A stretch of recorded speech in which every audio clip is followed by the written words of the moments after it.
Hey, good people, how you doing? David Taub here, co-creator of NextLevelGuitar.com. Hope all is well, and welcome to another installment of Guitar Gab. And in this installment, we're going to do something a little different. I've been receiving a lot of questions about the NAMM show 2015 and NAMM. And as you know, if you're familiar with my videos, every year, I've been going to NAMM for years and years and years, the NAMM show. And I always post, some footage where basically I'm walking around filming and background music playing and whatnot. And I have a few parts of that. And I'll do that again this year too. But I thought for this installment, I'd have some commentary and flash some pictures, tell you a little bit about my experiences and a little bit of the fun, and answer some email questions and see how it goes. But also look for part 2, 3, 4, because I shot a lot of footage this year at the 2015 NAMM show. And let me know how you like this video, hit the like button, or like with all of these installments of Guitar Gab, I pull the content for these videos based on you, the good people. That's right. So let me know what you want to learn about. Let me know what kind of lessons you want coming up in the future. Let me know things you want to talk about. And I really appreciate all the comments, and just write something down there in the YouTube comment box. And let me know what you want to learn, what you want to talk about. And I appreciate all the great feedback and insights. Thank you so much. There's links in the description box if you want to check out our Facebook page, Next Level Guitar, as well as if you want to click on that to our instructional products, go ahead. So the NAMM show 2015. First of all, let me clear up a little bit of confusion. When everyone says NAMM, everyone thinks this NAMM show, this huge industry-wide trade show. NAMM is actually the association. NAMM stands for the National Association of Music Merchants. It's a not-for-profit, non-profit association. And they put on these huge, world's largest industry-only trade shows. And that's the NAMM show. That's what we're talking about. You go into NAMM, right? So, but NAMM is actually the association, and its members or who fit their criteria you join, and then who attends the show technically is NAMM members and their invited guests, and then of course all the companies and artists and blah blah blah. But NAMM is, and I just want to read their, I guess, mission statement or whatnot, just so you know. NAMM is the not-for-profit association that promotes the pleasures and benefits of making music, and also helps strengthen the $17 billion global music products industry, right? So there you have it. So this NAMM show, actually they put on 3 NAMM shows the year. The one in Anaheim, which is what they call the Winter NAMM. That's the biggest one. That's the one that just happened last week. That's the one I go to every year. It's in Anaheim, Southern California, United States. It is huge, crazy big. And I'll talk about that in a minute. They also put on a Summer NAMM, which is in Nashville, I think in July. And then they also do a NAMM Russia, right? That'd be kind of fun to go there. So they put on these industry-wide trade events. And this is where retailers from all over the world go. And, they restock for the year with all the latest gadgets, and they put in their order. And so many companies, they get booths or rooms at the NAMM shows. Over 1,600 companies representing more than 5,000 brands are displaying at the NAMM show in all these various booths or rooms. And last year, I think about 100,000 people went. This year, it seemed even more crowded to me. I mean, this year I went all day Friday, all day Saturday. The NAMM show in Anaheim is 4 days, Thursday, Friday, Saturday, Sunday, usually at the end of January. I went Friday and Saturday. I like going either Thursday, Friday, because usually it's not as crowded. Saturday and Sunday and weekends, it's crazy. But this year, for some reason, it just seemed, and you could chime in if you went, but it seemed like I was there all day Friday, and it was packed. It was crazy. It's usually not as crowded. So I don't know if it's getting more crowded or if it just seemed that way to me. But it's a lot of people. And it's such a cool event. And it is like everything music related, plus all around it. It's like, that whole area around it is transformed. There's tons of stages and live music. All the hotels around there have events. The companies like, Seymour Duncan puts on private parties at night, or the Ibanez will rent out, like the Grove in Anaheim and have some bands playing there and have an event there where they're, trying to smooth their customers and put on these big events. It's just crazy, big party fun. Unfortunately, in case you're wondering, pets are not allowed. So unfortunately, Miles, he was very upset, does not get to go to NAMM. No pets allowed there, Miles. They discriminate against our furry friends. So Miles wasn't allowed to go. Were you upset? What do you think? I think he wanted to go. So this NAMM show, this is world's largest trade event, right? Not open to the public. And it's attended by companies that, you know, meet the association's membership criteria. You be a NAMM member, you pay their dues. Like I'm a NAMM member. I produce instructional guitar DVDs and sell them, and I have the website and blah, blah, blah. So I'm a NAMM member. I pay my dues. It's like, I forget, 150, 200 bucks, 250 a year, something like that. And in fact, NAMM's headquarters, I live in Southern California in San Diego, and the NAMM headquarters building is like 5 minutes from my house. It's in Carlsbad. Beautiful facility, offices, and really nice, overlooking the ocean. Their criteria, basically, they feel is generally those who manufacture, distribute, retail music instruments, products, as well as they open up the trade show to trade and consumer-focused media outlets, and additional opportunities there for buyers, you know, industry professionals, students, and educators also. So it's an amazing global industry event. And at the event, it's not just, you know, it's a lot more than just about the products. You know, there's opportunities to network and meet people. You have your face-to-face meetings, product demos. All the companies kind of launch their new product lines, right?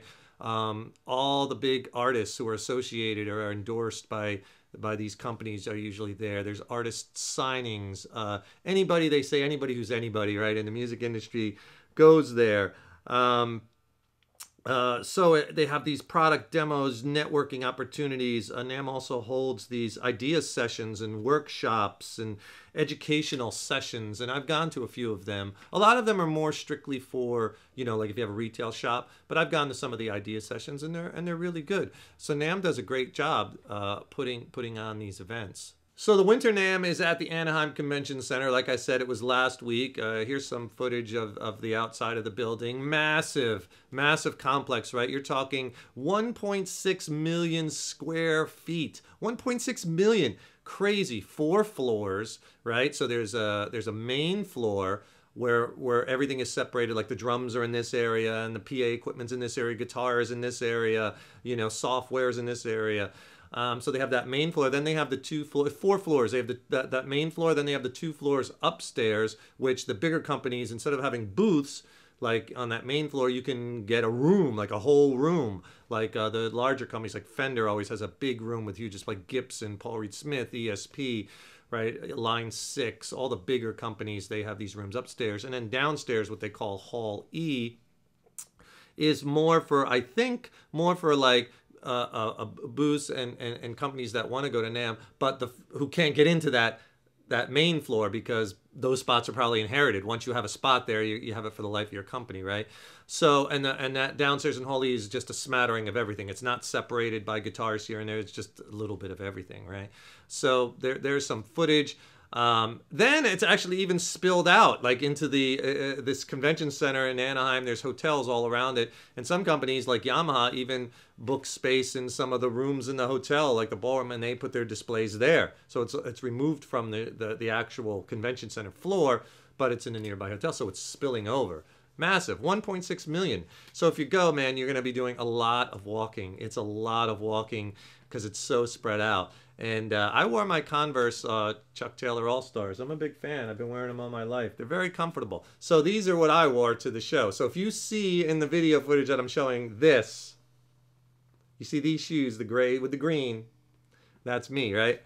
So yeah, you got to wear comfortable shoes because you're going to be doing a lot of walking. Basically, if you're a NAMM member, that you get, you know, a certain number of badges, and then, you know, you get one for you, and then you invite your guests, and so it seems like more guests are there than the people that are actually, you know, have the buying power. So the artists, right, the rock stars, yeah, there's tons of rock stars there, you know, and they're doing signings in the various booths, and you could get online and wait and take a picture with them and get their autograph and stuff. The lines, though, are crazy. They like just wrap around, and then you actually even meet people just walking around, the artists, you know. It's very interesting, but here's some people doing signings. There's a shot of Richie Kotzen and Doug Pinnick. Richie Kotzen, of course, he was in the band Poison, and He's an unbelievable guitar shredder. He's in the Winery Dogs now. He was a solo artist for many years. Unbelievably great guitar player. And I've been saying for years, I think the guy is just a phenomenally underrated singer. The guy can sing too and shred on guitar. Amazingly talented, wicked talent. And Doug Pinnett from King's X fame, right? Actually, so you're walking around. There's guys doing signings, and then you walk around. You bump into people. I couldn't believe it. I'm on the elevator going downstairs. Who's standing right behind me? John 5. So I'm like, hey man, big fan. Thanks so much, and I appreciate what you do. And really nice guy. Chit-chatted with him for a minute. So if you go, you got to really pay attention to what's going on. I was walking around. Who's waiting online to get coffee? There's Greg Howe. Right? He was waiting online, talking to his friends, I guess, getting a cup of coffee, Walking around some more, who do I see? Frank Gambale, right? I really wanted to talk to him because I'm a big fan of his instructional videos, especially old school stuff I watched when I was developing, my guitar chops early on and watching him on VHS tapes. What's that, right? Before the internet. He put stuff out really good. So I wanted to talk to him, but he was just surrounded by people. And again, I didn't want to kind of bother and whatnot, but he was there too. And John 5, here's some footage of him signing, people meeting him, and from all the artists I met a couple years ago, I was walking around, I met Guthrie Govan, spent some time talking to him, just chilling. Really, everyone's really nice, humble, talk to you, very cool, very, very good experience that I've had personally meeting rock stars. And then obviously as you're walking around, you hear all kinds of product demos and you see all kinds of musicians playing different instruments or playing different equipment or talking about the equipment or giving tips on gear and whatnot. And I just happened to stop at the Behringer Bugera booth at the right time, and Stanley Jordan was there. And it was really interesting listening to him talk, because he talked about, because besides being, I think he was 4-time Grammy nominated artist, recording artist, and tons of records out. He also does a lot of film and TV scores, and he was talking about sound and how he comes up with sound. I even think like he created some sounds that when you turn your Apple computer on, your Mac on, and the sound that comes on, I think he did some of that. And it was really interesting to listen to him talk. And then of course he played, and he's an incredible musician, incredibly intelligent guy, graduated from Princeton University, and he's really developed that two-handed tapping using all 8 fingers. But here's some footage of him. Check this out, him playing.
Of course, incredible people watching at the NAMM show. I mean, here's a shot of some interesting characters that I met.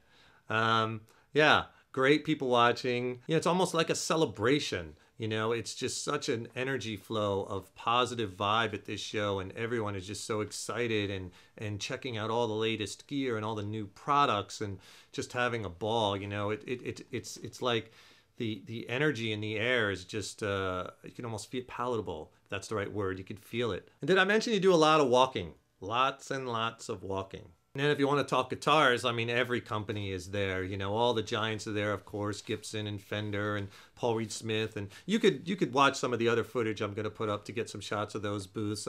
I tried to look for some different stuff. I always visit the ESP booth. Because even though I don't play their guitars, I always admire what they do, because man, they come out with some really over-the-top stuff and totally over-the-top stuff that they display at the NAMM show, but they make some beautiful guitars, and they always have a very cool booth, and they always have really good artists that I like that kind of do demos in that booth. George Lynch was playing when I was there, but it was so crowded I couldn't even get the camera near him. I couldn't even get near the place when he was playing to get footage of that. It's kind of bummed, but what can you do, right? Here's some shots of the ESP booth. You could see their guitars and some of their custom shop over this top stuff. I mean, look at some of those prices, $50,000. Incredible guitars, just works of art. And they had one guitar there, wait for it, $75,000. Take a look at this guitar. It was in a case, like glass case outside the booth. And there's some footage of it. 75 grand, look at that guitar, is that crazy or what? So ESP does a monster job with the show.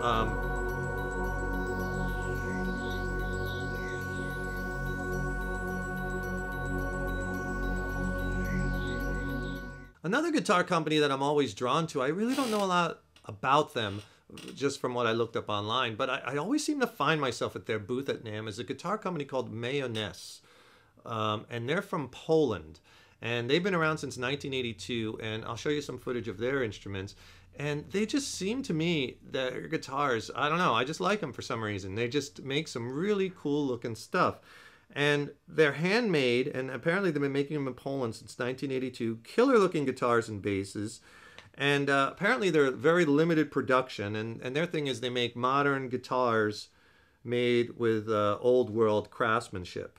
Modern guitars with old world craftsmanship. But apparently they have a lot of artists that are using their products, and I didn't play any of them because their booth always seems so crowded when I'm there, but I would like to try them someday. They just seem really cool.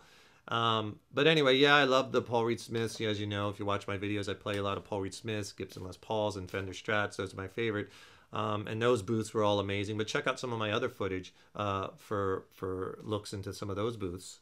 But keep in mind, too, you know, something about this show, it's not just guitars. This show is anything and everything music related. I mean, everything. I mean, I just jotted down some stuff. I mean, everything, of course, from drums and keyboards, synthesizers, music, the hardware, software, recording stuff, mics, the woods, the actual woods used to make instruments, switches, acoustical treatments, lighting. They had some unbelievable lighting displays. Check out some of that footage.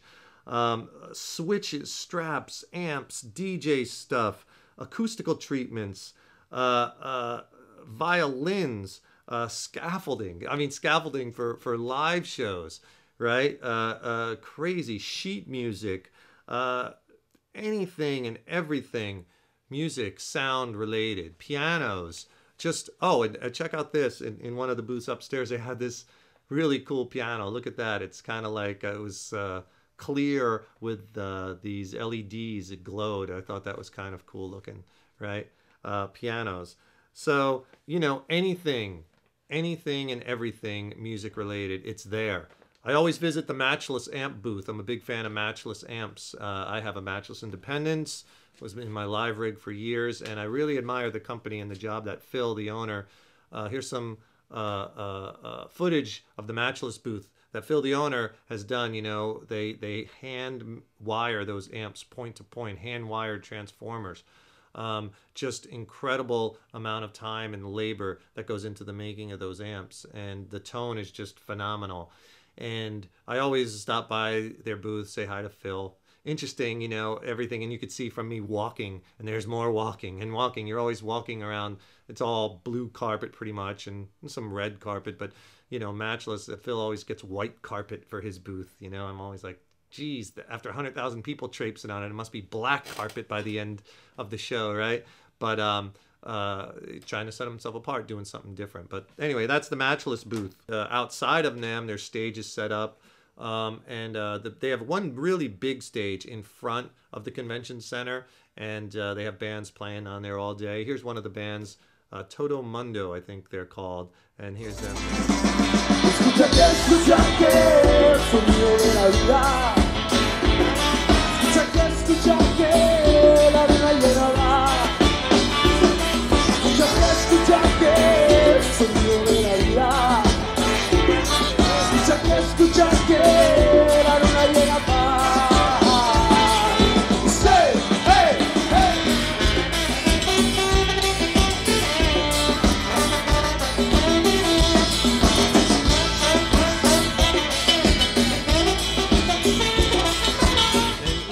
walking around, you're seeing all the latest stuff, and sometimes you see something, you're like, wow, man, that's kind of a cool idea. Here's something I saw by Gator Cases, and it's a combination. It's a case, but it like holds your effects, so it's like a pedal board, and then the top becomes a guitar stand. So if you play out a lot like I do, you're always looking at ways to kind of reduce the amount of stuff you have to haul around, right? So this way, hey, maybe I don't have to haul around my guitar stands. I got 2-in-1. So I kind of thought that was kind of a cool idea. But there's tons of stuff like that around at NAMM where people are displaying all their ideas, and you could see the evolution of it, you know, as you go year after year, because now obviously as technology gets better and more computer recording, and you get to see the evolution of products. It's really, really interesting to see in which direction the industry's going. So I'm walking around some more, and I come to another booth, and I meet this really interesting fellow named Phil. And he has developed an effect pedal based on a sound that he was always wanting to capture, that like guitar players like Angus Young from AC/DC always use, that AC/DC sound. How did he get that sound? Phil was always, you know, really interesting story, really interesting guy, and I'm going to do a video on it. The guy lives not too far from me. He lives in Southern California, and I'm going to bring him in and we're going to do a video because it's such an interesting story. But anyway, he spent a long time trying to find out how AC/DC, how the guitar player got that sound that he loves so much, and it turns out that he was using, of course, a Marshall amp, but it was more than that. He was using at the time, and a lot of players besides him were using it. David Gilmour from Pink Floyd, and a lot of guys were using some of the first wireless technology. It was a Schaefer Vega diversity system, and it was a wireless system, one of the first ones back then. And that wireless system, besides having that wireless technology, also had a clean boost, expander, and a compressor built into the audio circuitry, right? They ran that and ran their amp, and they got this sound. Well, Phil kind of tracked all this down, did a lot of research. He kind of pulled, you can't use that particular wireless anymore. It became illegal because of the frequency that it was broadcast on. So you can't even use it. And again, we're going to do a whole video on this because it's such an interesting, I found it a fascinating story. But anyway, so he kind of took that technology, took the wireless technology out of it, and just with that compressor, expander, other circuitry, was able to make this effect pedal in conjunction with had partnered up with Schaefer, the original guys, and made this pedal. And it kind of has that, you know, what everyone referred to as that classic AC/DC sound. So anyway, so here's a little bit of him playing and showing me that pedal. Clean amp, not engaged. Engaged. Not very subtle, I would say. What do you think? Yeah. Yeah, hit it again.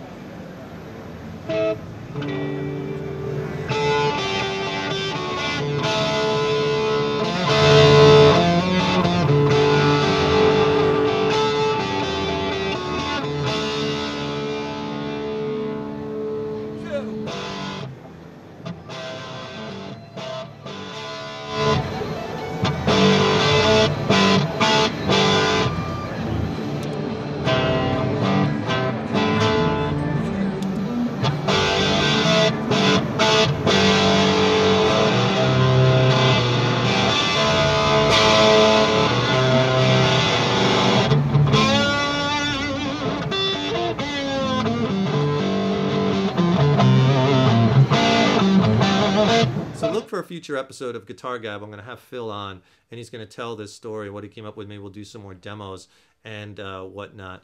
I love stuff like that where, you know, the guy had this passion and to find the sound, and did all this research and, you know, kind of creatively developed this, and very, very cool.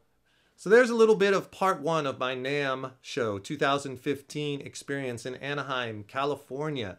Right? And I love going. It's so much fun. The energy, just meeting. I love meeting people, and I meet tons of people there. And a lot of people come up to me. They recognize me from seeing my videos and my lessons, and I want to thank them. Everyone has such nice things to say, and so nice meeting people. And if you're watching this and I met you at NAMM, hey, really appreciate you coming up, and I want to give you a shout out. Everybody there is just so nice. It's such a great, positive experience, at least for me anyway. And a lot of fun. And look for part 2, 3, and 4. I'm going to put some more footage up. No commentary, though. I'll just put up the footage so you can just kind of watch it. And please leave comments below. Leave a comment below if you know, YouTube comment box what you want to see on these videos. You know, what you'd like to see, what you'd like to learn about, what you'd like me to talk about, what you need more information on. I pull all my content from there. So leave a comment if you like this video. Please hit the like button. Also, it really helps us when you subscribe to our videos too. So if you can click on that subscribe button, that would be awesome. Really appreciate your support. We have links. You can get some free videos. You can click on the links. That helps us also to keep bringing the best content. Lots more lessons coming up. And go to the website. Our full-on video instructional website is nextlevelguitar.com. It's a full-on structured guitar curriculum. I just added in the past couple months over 100 new lessons. Now there's over 1,600 video lessons. There's jam tracks, there's written lessons, chord libraries. It's just packed for beginners, intermediates, advanced players, all genres of music. It's an awesome resource. Something for everyone. There's a 3-day free pass right on the homepage. Try it out for 3 days, all access. We don't even ask for a credit card. We'll just email you a username and password so you can check it out and enjoy it. You're the good people. So appreciate the support. Thanks so much for watching. Take care. And remember, your guitar playing is an evolution, right? So keep up all that hard work. Enjoy the instrument and keep on rocking. See you soon. And did I mention that it's a lot of walking?